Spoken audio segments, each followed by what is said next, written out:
आज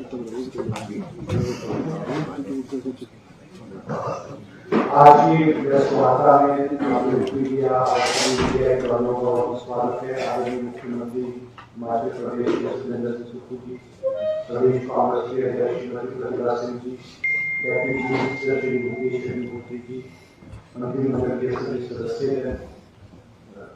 आज एक महत्वपूर्ण बैठक जो है संयुक्त रूप से मुख्यमंत्री जी पीसीसी प्रेसिडेंट और डेप्यूटी चीफ मिनिस्टर ने आज रखी है, जिसमें आप सभी लोग आप आए हैं। आपका स्वागत है, अभिनंदन है। बहुत शॉर्ट नोटिस में बहुत बड़े टाइम में और आप सब कुछ है, क्योंकि सूरत प्रदेश में बहुत सारे मुद्दे हैं, विशेष करके राजनीतिक मुद्दे जो है भारतीय जनता पार्टी द्वारा, विशेष करके भारतीय जनता पार्टी के नेतृत्व द्वारा बड़ा बड़ा नीतियां प्रदेश में चलाई जा रही हैं और प्रदेश की जो सरकार है उसको स्थिर करने की कोशिश की गई है। उस सभी पहलुओं को देखते हुए आज एक प्रेस कॉन्फ्रेंस रखी है, जिसमें विस्तृत रूप से मुख्यमंत्री जी और प्रदेश अध्यक्ष आपको विस्तृत रूप से जो है वो सारी जानकारी देंगे। मैं अनुरोध करूँगा प्रदेश कांग्रेस के अध्यक्ष प्रतिभा सिंह जी से कि वो आपको संबोधित करें।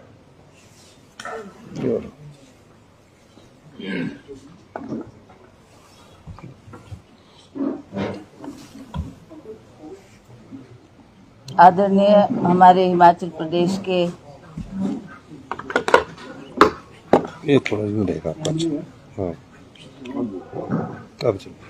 हेलो आदरणीय हिमाचल प्रदेश के मुख्यमंत्री ठाकुर सुखविंदर सिंह सुक्खू जी, उप मुख्यमंत्री श्री मुकेश अग्निहोत्री जी और मंच पे बैठे सभी हमारे मंत्रिमंडल के वरिष्ठ मंत्री पद पर बैठे सभी मंत्रीगण और सभी इस प्रेस वार्ता में आए हमारे पत्रकार बंधु, आप सबका बहुत बहुत स्वागत है। आप सब जानते हैं कि हम चुनाव का सामना करने जा रहे हैं।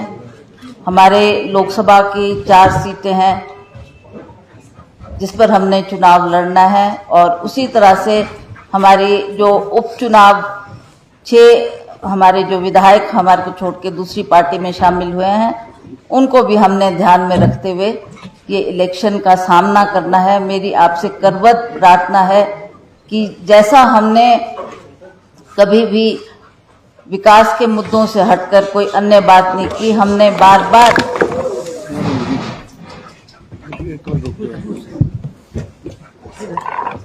हिमाचल प्रदेश में हुए विकास के कार्यों को ही लोगों के सामने रखा है। और आप जानते हैं कि अभी पिछले साल हमारे प्रदेश में एक बहुत बड़ा आपदा आई और उस आपदा से निपटने के लिए हमने डटकर उसका मुकाबला किया। हम सरकार के और माननीय मुख्यमंत्री जी के बहुत आभारी हैं कि इन्होंने ऐसी विकट परिस्थितियों में भी हिमाचल प्रदेश का वो वक्त संभाला, आर्थिक तौर से मदद की और जितने भी हमारे लोग बेघर हुए थे उनकी हमने मदद की है। उनको भूमि उपलब्ध करवाई, उनको धन उपलब्ध करवाया, घर बनाने के लिए उनकी मदद की गई है। ये बहुत बड़ा कार्य है। उसके साथ साथ जितनी भी सड़कें हमारी ध्वस्त हुई थी उन सड़कों को भी हमने दुरुस्त समय पे किया। किसी भी बागवान को शिकायत का मौका नहीं था। हमारे किसान बागवान चिंतित थे कि हमारा मंडी तक माल किस तरह से पहुंच पाएगा, क्योंकि हमारे बहुत सी सड़कें इन बाढ़ों में क्षतिग्रस्त हुई थी। तो उनका भी समय पर ध्यान दिया गया और उनको सड़क को दुरुस्त करके हमने ये विकास के कार्यों को आगे बढ़ाया है। अब मैं आपसे ये भी कहना चाहती हूँ कि भारतीय जनता पार्टी ने जब भी चुनाव का सामना किया है उन्होंने कोई ना कोई मुद्दे की तलाश की है। आप जानते हैं, चाहे वो हमारा आज वो धर्म की बात करें, चाहे वो अन्य मुद्दों पर बात करें, हमें केवल मात्र भाजपा के जो हमारे शीर्ष नेता और आदरणीय प्रधानमंत्री जी, जिन्होंने पिछली मर्तबा भी बहुत से हमारे चुनावी वादे हमारे सामने रखे थे, उन्होंने प्राइस राइज को कम करने की बात की, उन्होंने युवा वर्ग को रोजगार देने की बात की, उन्होंने भ्रष्टाचार हटाने की बात की और आज हम देख रहे हैं कि कितना समय बीत गया, परंतु वो किसी भी अपने वायदे पे खरे नहीं उतर पाए। तो आज भी हम इन्हीं मुद्दों को लेकर और खास करके कांग्रेस पार्टी ने जो विकास का काम किया है, उन बातों को लेकर हम जनता के दरबार में जाएंगे और जनता से आग्रह करेंगे कि आपने सच्चाई का साथ देना, आपने उन लोगों को चुनकर भेजना जो दिल से हिमाचल प्रदेश की जनता के साथ जुड़े हैं, विकास करना चाहते हैं, अपने क्षेत्र की उन्नति और तरक्की के लिए और बेहतर काम करने का उनको मौका मिले। ऐसा हमने प्रयास किया कि उन्हीं व्यक्तियों को हम टिकट देंगे जो इस कार्य में कई सालों से लगे हुए हैं। तो इसलिए मैं अब ज्यादा विस्तार पर ना बोलते हुए मैं माननीय मुख्यमंत्री जी से आग्रह करूंगी कि वो इस पर अपना प्रकाश डालें। मुकेश जी पहले बोलेंगे, उसके बाद मुख्यमंत्री जी आपसे अपनी बात रखेंगे।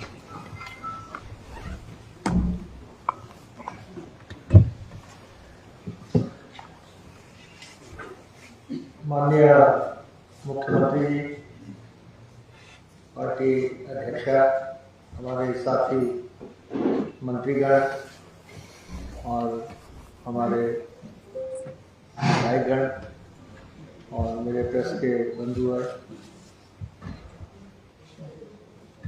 जो प्रेजेंट सिचुएशन चल रही है उसके बारे में लगातार भारतीय जनता पार्टी के नेता प्रदेश को गुमराह करने में लगे हुए हैं। और इस समय स्थिति ये है कि प्रदेश की जो इलेक्टेड गवर्नमेंट बनी उसको गिराने का एक प्रयास हुआ और उस साजिश का पूरा भंडाफोड़ हो चुका है और सारा प्रदेश जानता है कि भारतीय जनता पार्टी और इसके नेताओं ने प्रदेश में साजिश की, प्रदेश में षड्यंत्र किया और प्रदेश में जो जनादेश प्रदेश की जनता ने दिया था उसको डिफीट करने का प्रयास किया। लेकिन आज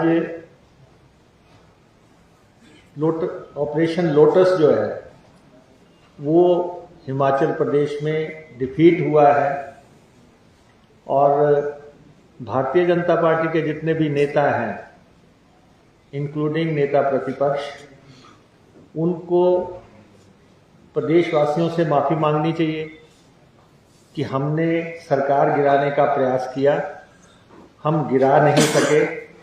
हमने आपको वायदा किया था कि हम सरकार गिरा देंगे, हम ऐसा नहीं कर पाए और अब स्थिति जो है हिमाचल प्रदेश में कांग्रेस पार्टी की सरकार को कोई थ्रेट नहीं है। आज की तारीख में नेता प्रतिपक्ष हालांकि लगातार बयान दे रहे हैं कि हिमाचल प्रदेश की सरकार अल्पमत में है।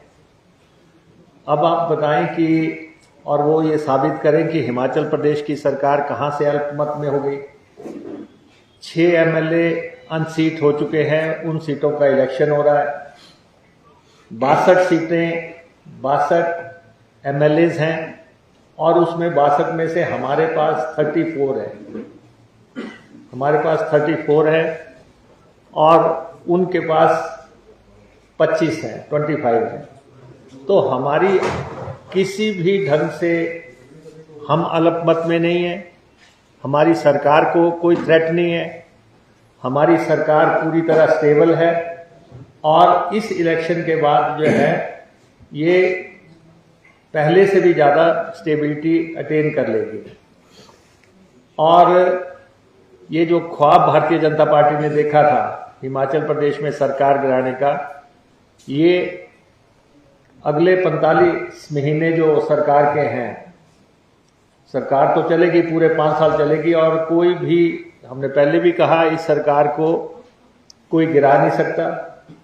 कोई साजिश जो है ये देवभूमि है, इस देवभूमि के लोग जो है कुछ राज्यों में ऐसा होता होगा कि एमएलएज को कोई इस तरीके से जो है बरगलाना और उनको अपने साथ लेना और सरकारें गिराई जाए या खेमे पलटे जाए, लेकिन हिमाचल प्रदेश की जनता ने कतई भी पसंद नहीं किया है इस पूरे एपिसोड को। और हिमाचल प्रदेश की जनता में बहुत ज़्यादा आक्रोश है। हम फील्ड से आ रहे हैं, फील्ड में लोगों में बहुत ज़्यादा आक्रोश है भारतीय जनता पार्टी के। और कोई संशय नहीं है कि लोकसभा की भी हम 4 सीटें जीतेंगे, लोकसभा का चौका लगेगा। हमने 2 सीटें घोषित की हैं अब तक, और दोनों उम्मीदवार घोषित होने के बाद भारतीय जनता पार्टी का सांस सूखने लगा है। मंडी में जो हमने कैंडिडेट दिए हैं, हमारे PWD minister, urban development minister Vikramaditya Singh ji, और उसके बाद शिमला से हमने सुल्तानपुरी जी को, विनोद सुल्तानपुरी जी को उम्मीदवार बनाया है। ये दोनों उम्मीदवार घोषित होने के बाद भारतीय जनता पार्टी को के कैंप में ये चल रहा है कि हम अपनी टिकटें बदलें, हम अपने उम्मीदवारों को बदलें, और उनको समझ आने लग पड़ा है कि जिस तरीके से उन्होंने कैंडिडेट्स दिए हैं, हमारे कैंडिडेट उनसे बहुत ऊपर हैं और जो है उनमें जनता का ज़्यादा भरोसा नज़र आ रहा है। अन्य 2 सीटों पे भी हमारे कैंडिडेट्स आने हैं, और भाजपा के नेता ये कह रहे हैं कि बाकी सीटों पे उम्मीदवार घोषित क्यों नहीं किए गए। ये घोषणा करना ये हमारा प्रेरोगेटिव है कि हमने कब घोषित करना है, कब हमने 6 सीटों पे उम्मीदवार घोषित करने हैं। लेकिन जहां जीत का चौका हम लोकसभा में लगाएंगे और सारे समीकरण को पलट देंगे, और जीत का छक्का जो है हिमाचल प्रदेश में लगना है विधानसभा में। और इसीलिए भाजपा के लोगों के चेहरे की हवाइयाँ जो है उड़ती नजर आ रही हैं, और उनको पता लग रहा है।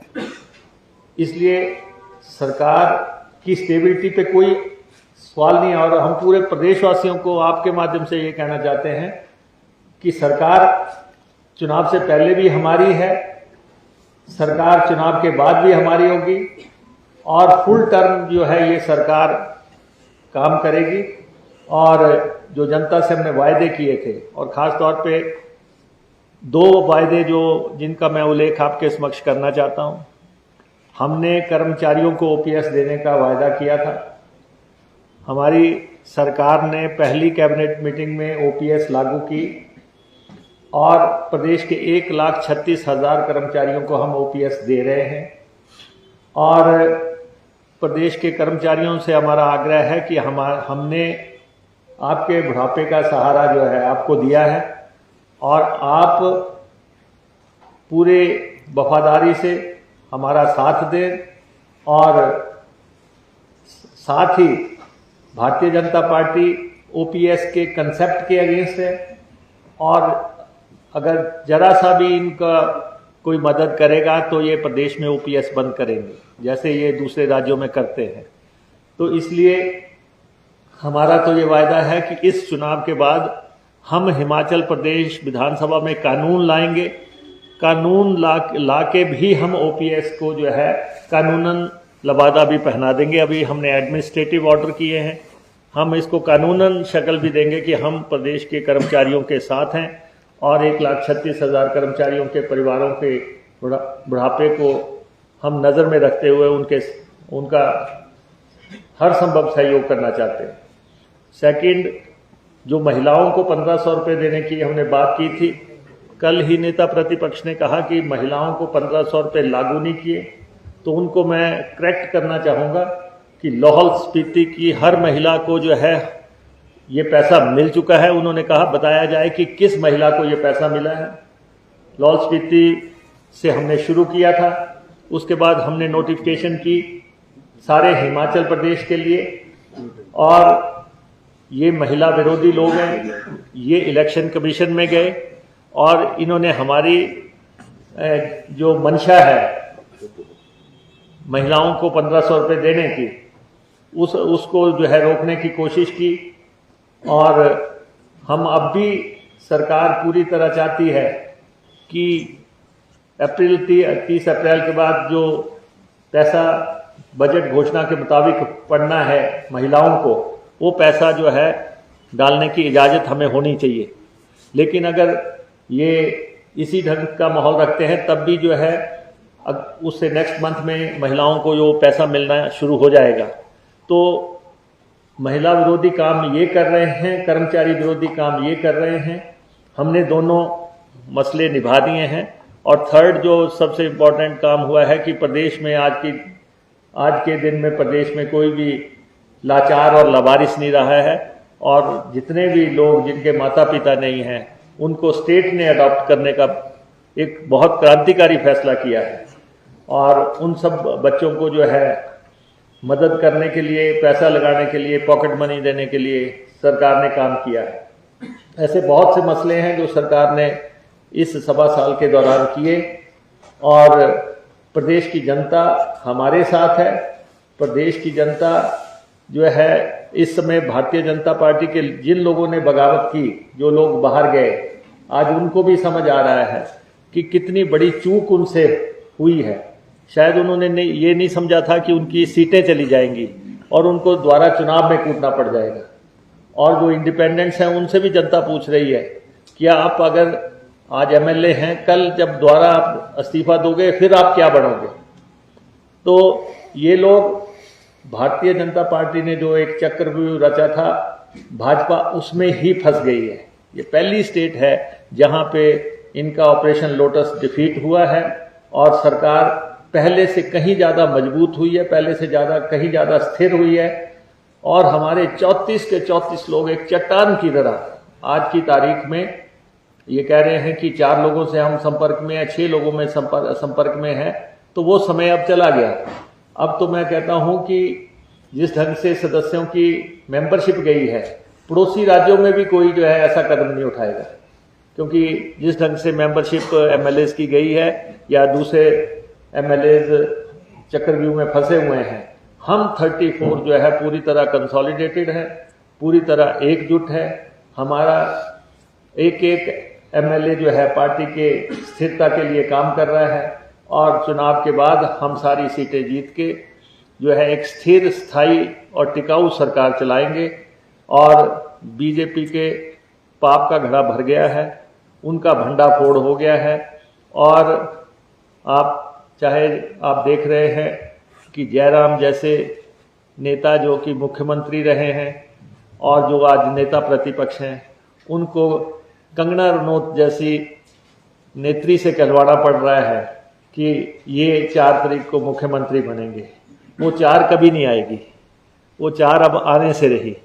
अब जो है ये सरकार यही चलेगी, और जितने अगले 45 महीनों में 4 आएगी, उस दिन उनको जरूर याद करवाया जाया करेगा कि आज फिर 4 है 45 दिन। और ये जो हमारे 45 दिन है, 45 दिनों का हमारा कैंपेन चलेगा।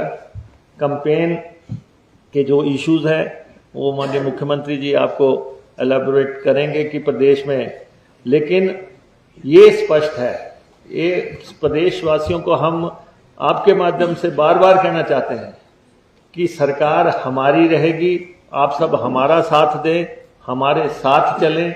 और जिन शक्तियों ने प्रदेश में अस्थिरता फैलाने की कोशिश की, उनको जो है प्रदेश की जनता को इस चुनाव के माध्यम से सजा देने का समय आ गया है। आपका बहुत बहुत धन्यवाद। अब माननीय मुख्यमंत्री जी आपको ब्रीफ करेंगे।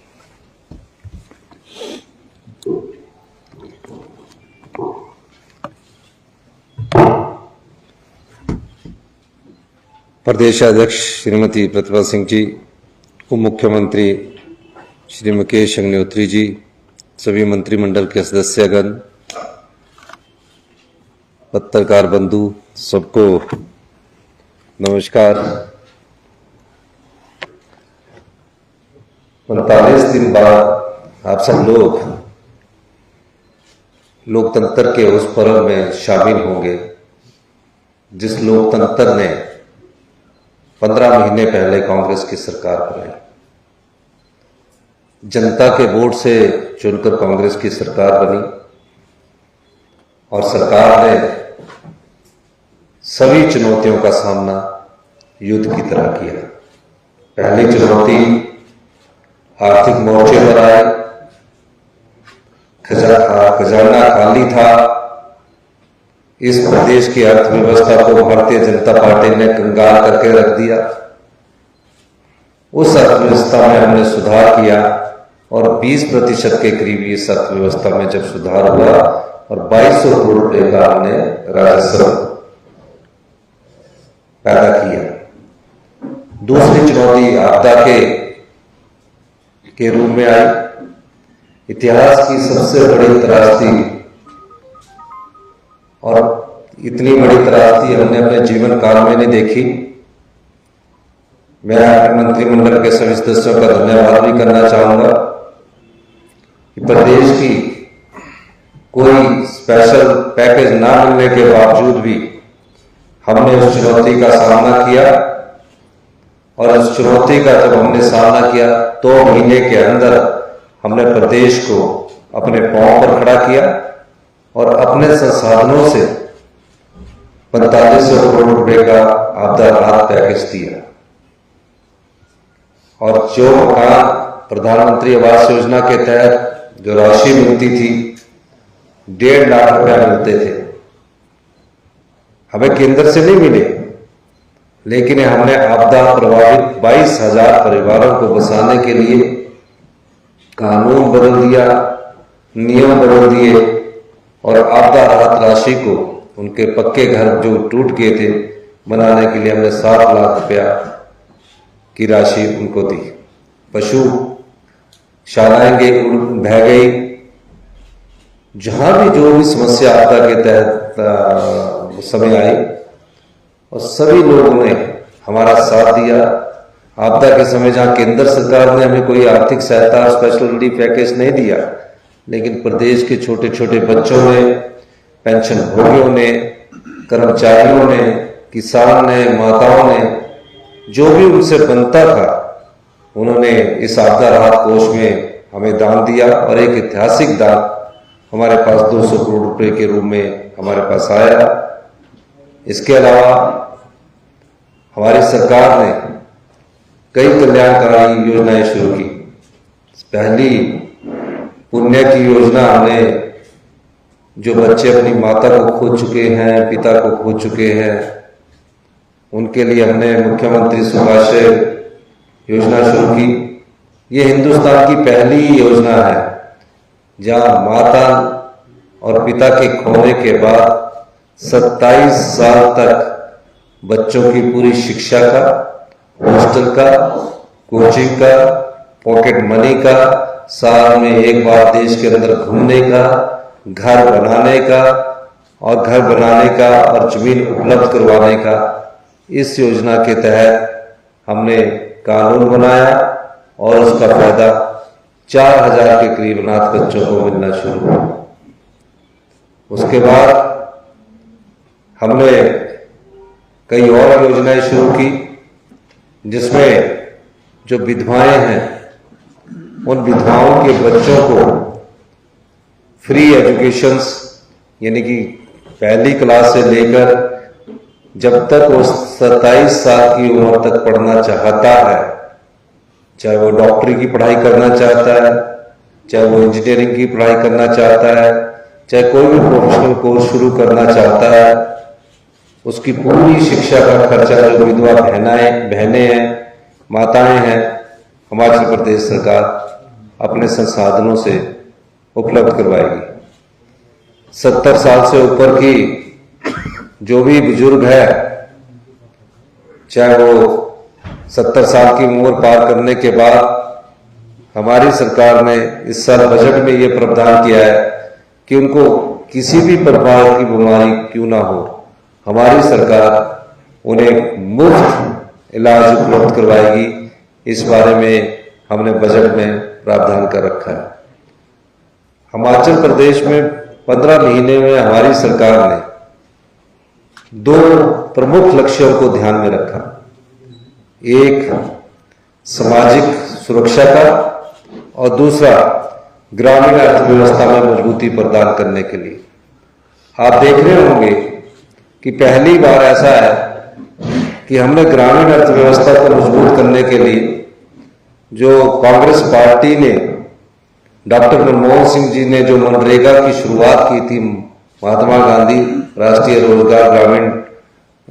ग्रामीण रोजगार नीति, उसमें जो मनरेगा के तहत मजदूर काम करते थे, हर पंचायत में काम करते हैं, उनको जो दिहाड़ी थी वो 240 रुपये मिलती थी। हमने 1 अप्रैल 2024 से उसको बढ़ाकर 300 रुपये कर दिया और 1 मई में जो अभी लगे हुए हमारे मनरेगा के तहत हिमाचल प्रदेश में जितने भी पंचायतों के द्वारा काम कर रहे मजदूर लगे हैं, उनको 1 मई में से 300 रुपया प्रति माह प्रतिदिन का मिलेगा। इसके अलावा हमने ग्रामीण अर्थव्यवस्था कैसे मजबूत हो, हिमाचल प्रदेश हिंदुस्तान का पहला राज्य बना जहां दूध पर मिनिमम सपोर्ट प्राइस फिक्स किया गया। मिनिमम सपोर्ट प्राइस में हमने गाय के दूध का जो रेट है वो 45 रुपये प्रति किलो के हिसाब से और भैंस के दूध का 55 रुपये प्रति किलो के हिसाब से मिनिमम सपोर्ट प्राइस फिक्स किया, ताकि गांव में रहने वाला जो किसान है, गांव में रहने वाला जो पशुपालक है, वो दूध को बेचकर भी अपनी आय को बढ़ा सके। यही नहीं, हम हिंदुस्तान के पहले ऐसे राज्य बने जहां हमने प्राकृतिक खेती से पैदा होने वाला जो गेहूं है उस पर मिनिमम सपोर्ट प्राइस 40 रुपये प्रति किलो के हिसाब से और मक्की का सपोर्ट प्राइस 30 रुपये प्रति किलो के हिसाब से निर्धारित किया। क्योंकि हमारे यहां प्राकृतिक जलवायु बहुत अच्छी है, अगर कोई प्राकृतिक खेती की तरफ जाएगा तो उसके आय के साधन भी हमारे गांव में जो व्यक्ति किसान रह रहा है उसके बढ़े। ये सब चीजें हम ग्रामीण 15 महीने में हमारी सरकार ने की। उसके बाद हमारी सरकार बनने से पहले कुछ गारंटियां आपके सामने रखी। मैं आज भी देखता हूं कि भारतीय जनता पार्टी के जो जयराम ठाकुर जी या राजीव बिंदल जी ये झूठ बोल रहे हैं गारंटियों को क्या हुआ। हमने तो पहली ही कैबिनेट में 1,36,000 सरकारी कर्मचारियों को ओल्ड पेंशन स्कीम से नवाजा और उन्हें सामाजिक सुरक्षा मुहैया करवाई। 680 करोड़ की स्टार्टअप योजना के तहत कि हिमाचल ग्रीन स्टेट के रूप में विकसित हो, हिमाचल की जलवायु के हिसाब से हमने स्टार्टअप योजना बनाई और हमने दूसरी गारंटी 680 करोड़ रुपए की स्टार्टअप योजना की पूरी की। हमारी शिक्षा का स्तर, भारतीय जनता पार्टी की सरकार, जयराम ठाकुर जी की सरकार 5 साल में जो गुणात्मक शिक्षा है उसमें 18वें स्थान पर पहुंच गई। 18वें स्थान पर हम गुणात्मक शिक्षा में पहुंच गए। हमारी सरकार ने जब इसका अध्ययन किया तो पाया कि जयराम जी की सरकार जो थी वो स्कूल खुलवाने में विश्वास रखती थी। वह अध्यापक हो ना हो लेकिन स्कूल खुलना चाहिए ताकि मैं उसका राजनीतिक लाभ उठा सकूं। हमने उस पर ध्यान दिया, कमियां ढूंढी और कमियां ढूंढने के बाद इस एकेडमिक सेशन में जो मार्च में भी शुरू हो चुका, जून में भी शुरू होगा निचले क्षेत्रों में, सभी स्कूलों में इंग्लिश मीडियम से गवर्नमेंट स्कूलों में पढ़ाई करवाई जाएगी। और जो टीचर है ये भी पहली बार हुआ कि उनको हम एक्सपोजर टूर के लिए बाहर भेज रहे हैं, सिंगापुर भेज रहे हैं या और दूसरी कंट्री में भेज रहे हैं। तो ये सब योजनाएं शिक्षा से संबंधित थी। उसके बाद जब हम इन योजनाओं को आगे बढ़ा रहे थे और बजट प्रस्तुत हुआ तो राजनीतिक चुनौती है। 1 जून को जब आप वोट डालने जाएंगे तो हिमाचल की जनता को यह फैसला करना है कि क्या जो आपके वोट से चुनकर आए हुए विधायक थे जो बिकाऊ हो गए और जो लोकसभा की 4 सीटों में चुनाव होने जा रहा है, क्या ये चुनाव जनता की भावना और जनता के वोट से हो? तो जो बिकाऊ लोग हैं 1 जून को हिमाचल की जनता ने जरूर सबक सिखाएगी, क्योंकि भारतीय जनता पार्टी ने जो जनता के वोट से जीतकर चुनी हुई सरकार आई, 15 महीने में जिसने समाज कल्याण के और ग्रामीण अर्थव्यवस्था को मजबूत करने के लिए कार्य किए, भ्रष्टाचार पर चोट की और भ्रष्टाचार पर चोट करने के लिए 2200 करोड़ रुपए का राजस्व की उगाही हुई, उस समय हिमाचल की जनता को यह फैसला करना है कि इस लोकतंत्र को जिंदा रखने के लिए हमें जो खरीदने वाली पार्टी है और जो बिकने वाले विधायक हैं उनको सबक सिखाना है। उन्होंने हमारी 1 राज्यसभा की सीट चुराई है। अगर हिमाचल की जनता ये ठान ले, क्योंकि हम देवी देवताओं में विश्वास करने वाले लोग हैं, देव संस्कृति में विश्वास करने वाले लोग हैं, अगर हिमाचल की जनता ये ठान ले कि भारतीय जनता पार्टी ने पैसों का इस्तेमाल करके जो राज्यसभा की सीट चुराई है, जनता अपने वोट की ताकत से 4 लोकसभा सीट कांग्रेस के पक्ष में करेगी। यही उनको सच्चा सबक हुआ। ये लोग मुद्दों से ध्यान भटका रहे हैं। भारतीय जनता पार्टी के लोग आकर मुद्दों से ध्यान भटका रहे हैं। अगर 15 महीने की सरकार की कार्य प्रणाली की कोई अगर योजनाएं देखें, ये पहली सरकार है जिसने 1 साल में 22,000 रोजगार के अवसर पैदा किए। ये पहली सरकार है जो कोर्ट में फंसे हुए 5-5 साल से JOIT के केसेस थे, उनको कोर्ट से भी जीता और उनको सेटल भी किया। अब उनको अपॉइंटमेंट लेटर मिलने शुरू हो गए। ये पहली सरकार है जहां अभी तक 15 महीने में 1500 को नौकरी भी मिल चुकी है और ज्वाइन भी कर चुकी है। बैच वाइज भर्ती के माध्यम से और पब्लिक सर्विस कमीशन के माध्यम से शिक्षा विभाग में भरे जा रहे हैं। 10,000 के करीब लोग, जिसमें पंप ऑपरेटर है, इलेक्ट्रीशियन है, मल्टीपर्पज वर्कर है, फीटर है, तकरीबन IPS डिपार्टमेंट में भरे जा रहे हैं। 2061 वन मित्र भर्ती भरे जा रहे हैं। 984 पटवारी भरे जा रहे हैं। तकरीबन 100 के करीब एक्साइज डिपार्टमेंट में भरे जा रहे हैं। 1200 कुछ लोग पुलिस में कांस्टेबल की भर्ती में भरे जा रहे हैं।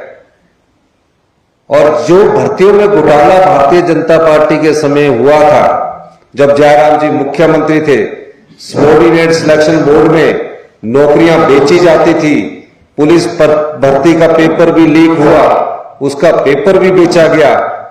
हमारी सरकार ने जो नौकरियों में भ्रष्टाचार फैला था और जिस सबॉर्डिनेट सिलेक्शन बोर्ड के माध्यम से नौकरियां बिकती थी, हमारी सरकार ने उस पर तुरंत कार्रवाई करते हुए उसे भंग किया। और भंग करने के बाद मुझे खुशी है कि वहां द्वारा से राज्य चयन आयोग का गठन करने के बाद अब वहां भी नियुक्तियां और चयन आयोग के द्वारा नियुक्तियां शुरू हो गई हैं। वहां भी अब एग्जाम होने शुरू हो चुके हैं। तो जयराम ठाकुर जी से कुछ सवाल है। आप बार बार एक बात कहते हैं कि हम सरकार बनाएंगे, आप चुरा कर सरकार बनाना चाहते हो, वहां तो सफल नहीं हुए, जैसे कि मुख्यमंत्री महोदय ने कहा और मैडम ने कहा, चुरा कर आप सरकार बनाना चाहते हैं। जो बिक गए, जो ईमान बेच चुके हैं, वो जनता के सच्चे सेवक नहीं हो सकते। ऐसी कोई परिस्थिति नहीं है जो बिकाऊ है कि वो जनता का सेवक होगा। और मैं दावे के साथ कह सकता हूं कि 1 जून को जब परिणाम आएगा, निश्चित तौर पर 4 लोकसभा और 6 विधानसभा सीट कांग्रेस पार्टी जीतेगी। कांग्रेस पार्टी ने जब से उसकी सरकार बनी है, ईमानदारी से समाज के अंतिम व्यक्ति तक पहुंचकर उसकी सेवा करने का प्रयास किया है। किसान को समृद्धशाली बनाने के लिए और उसके हाथ में पैसा आए, उस दृष्टिकोण से 15 महीने में सरकार ने उसके लिए कार्य किया है। महिलाओं को सम्मान मिले, महिलाओं के अधिकारों की रक्षा हमने की।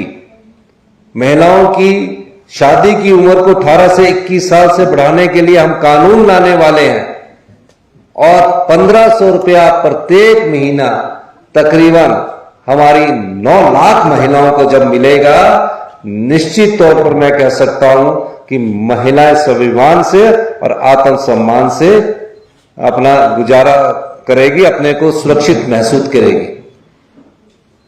1500 से गुजारा नहीं हो सकता, लेकिन एक स्वाभिमान होता है कि हमारे को सरकार की तरफ से इतना 1500 रुपया हर महीने मिलेगा। साल का 18,000 रुपया मिलेगा। और कब तक मिलेगा? जब तक उसके शरीर में सांस की अंतिम सांस उसके शरीर में है।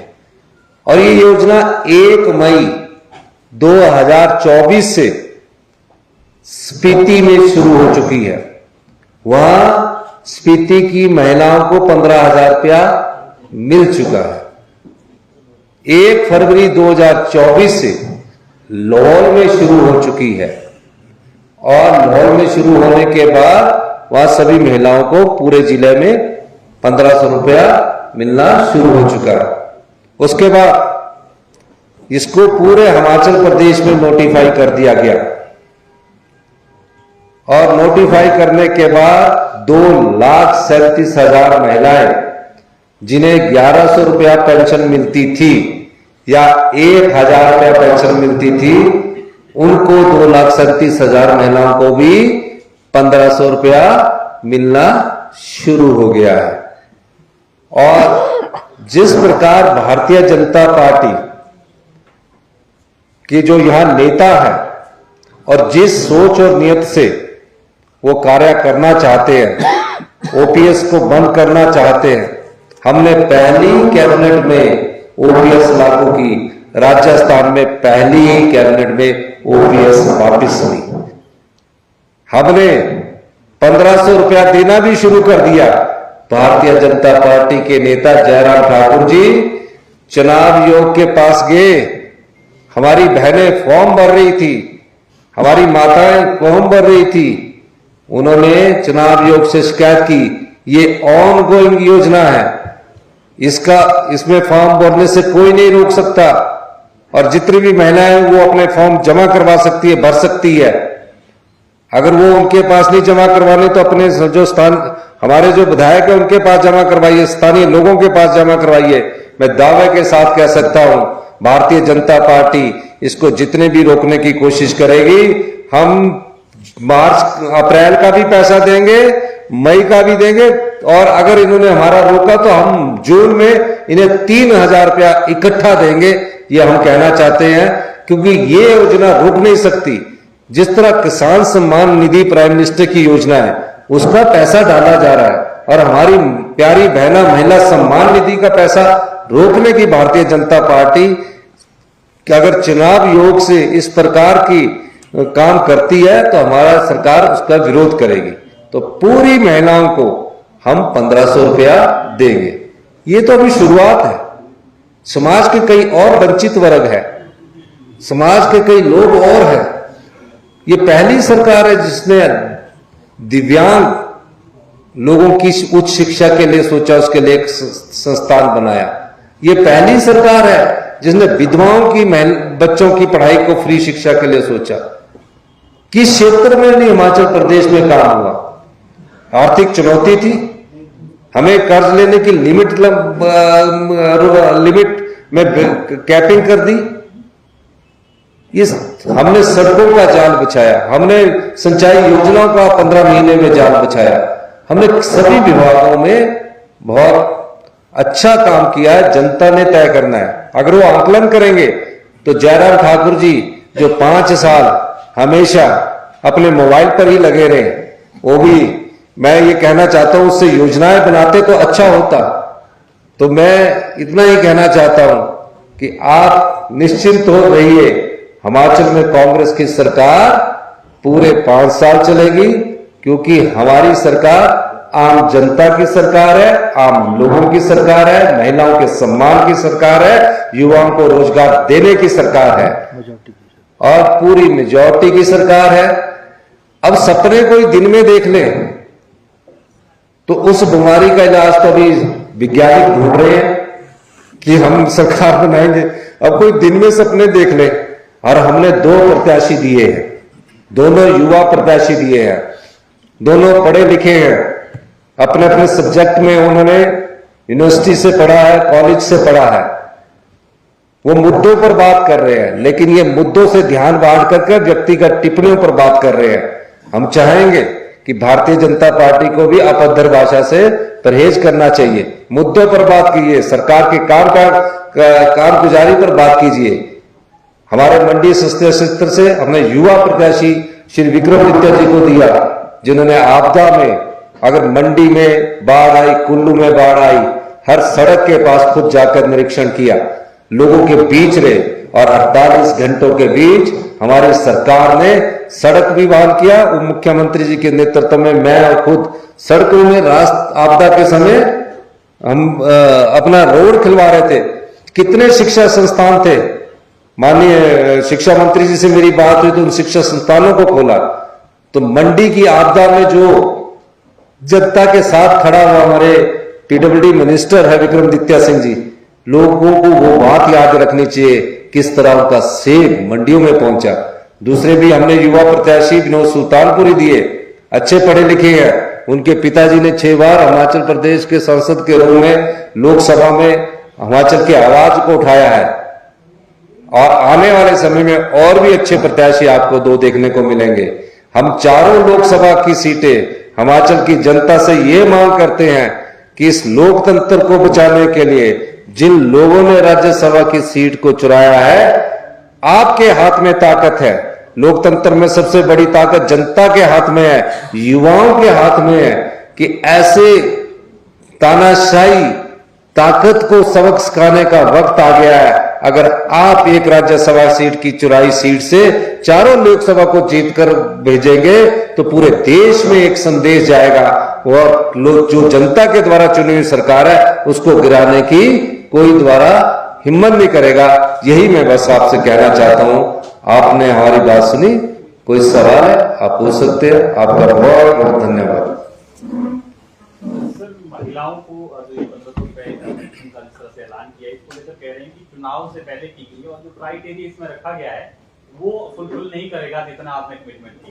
देखिए, सब हमारे सारा क्राइटेरिया फुलफिल करता है। लाहौल स्पीति में मिलना किया चुनाव से पहले नहीं है, बजट था। चुनाव की तो 16 मार्च को घोषणा हुई, हमने तो 1 मार्च को इसकी घोषणा कर दी है। और बजटेड स्कीम है। किसान सम्मान निधि के तो 2-2 हजार रुपया अभी जा रहे हैं, वो तो साल में 6 हजार रुपया दे रहे हैं। हम प्यारी बहना सम्मान निधि का 18,000 रुपया दे रहे हैं, 3 गुना दे रहे हैं। 9 लाख महिलाओं को दे रहे हैं। अब सरकारी महिलाओं को तो नहीं मिलेगा ना, जो इसलिए जो भी है ये सब मिलेगा। वो अभी इसको रुकवा सकते कि दिल्ली के प्रेशर में रुकवा सकते हैं, लेकिन वो सोचिए 1 अप्रैल को भी मिलेगा, 1 मई को मिलेगा, 1 जून को मिलेगा, दिसंबर तक मिलेगा और 18,000 रुपया साल का मिलेगा। अभी तो ये योजना है। आने वाले समय में समाज के और वर्ग भी है, उनको भी सबको सम्मान मिलेगा। लेकिन भारतीय जनता पार्टी जिस प्रकार के हथकंडे अपना रही है वो राजनीति के लिए अच्छे नहीं है और जिस प्रकार के वो सत्ता पैसे के दम पर हथियाना चाहती है वो जनता की भावनाओं से खिलवाड़ है। सर, पीएम कह रहे हैं 2024 लक्ष्य नहीं है, लक्ष्य 2047 है। देखिए, अभी तो हम हिमाचल की बात करेंगे, जब यहाँ आएंगे तो उनके साथ उसी बात का काम करेंगे, बात करेंगे।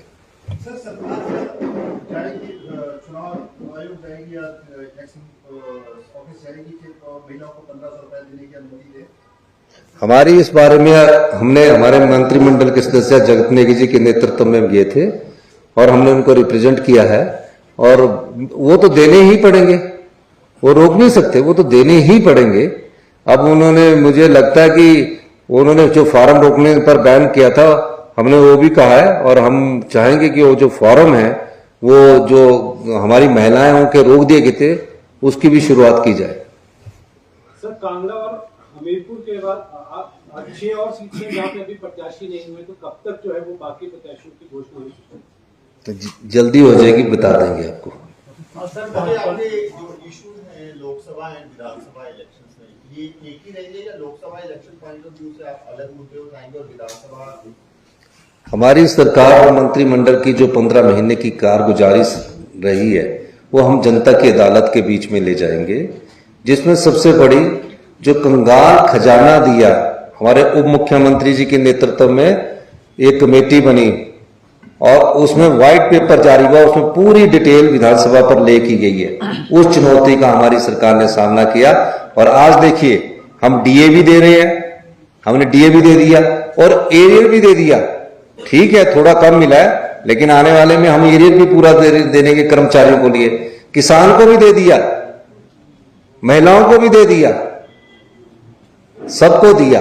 अगर 15 महीने में सब चीजें हम कर रहे हैं और हिमाचल प्रदेश को आत्मनिर्भर हिमाचल प्रदेश बनाने की हम 2027 तक कोशिश कर रहे हैं और 2032 तक, मैं बार बार कहता हूं कि हम हिमाचल प्रदेश को 2027 में आत्मनिर्भर बनाएंगे, 2032 में हिंदुस्तान का सबसे समृद्धशाली और अमीर राज्य बनाएंगे।